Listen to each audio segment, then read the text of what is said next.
Ο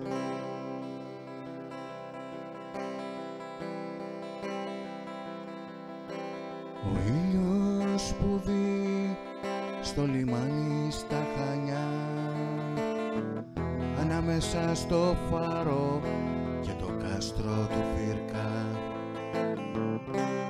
είναι η ζωή που μπορείς να γευτείς, σαν να ήσουν κι εσύ ενέτος ευγενής,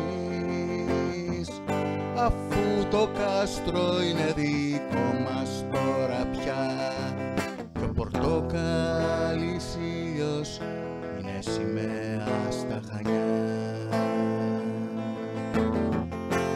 Δεν θα γνωρίσεις άλλη πόλη που να αγάπησεις πιο πολύ. Εδώ οι άνθρωποι είναι όλοι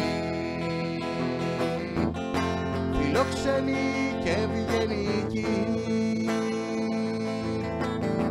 λεξέδες, καυγατζίδες, περήφανοι, τρελοί.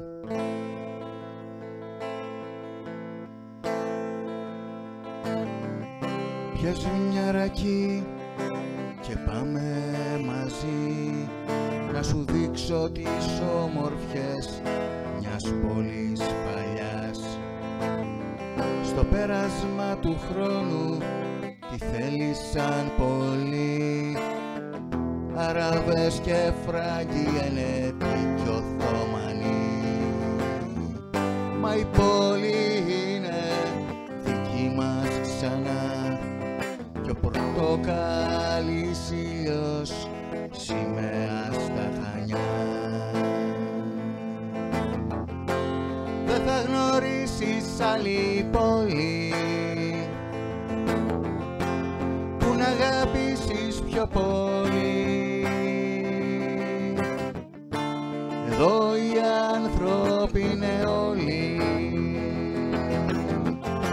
φιλόξενοι και ευγενικοί, γλέτσεδες, καυγατσίδες, περήφανοι, τρελοί. Δεν θα γνωρίσεις άλλη πόλη που να αγάπησεις πιο πολύ. Εδώ οι άνθρωποι είναι όλοι φιλόξενοι και ευγενικοί, γλετζέδες, καυγατζίδες, περήφανοι, τρελοί.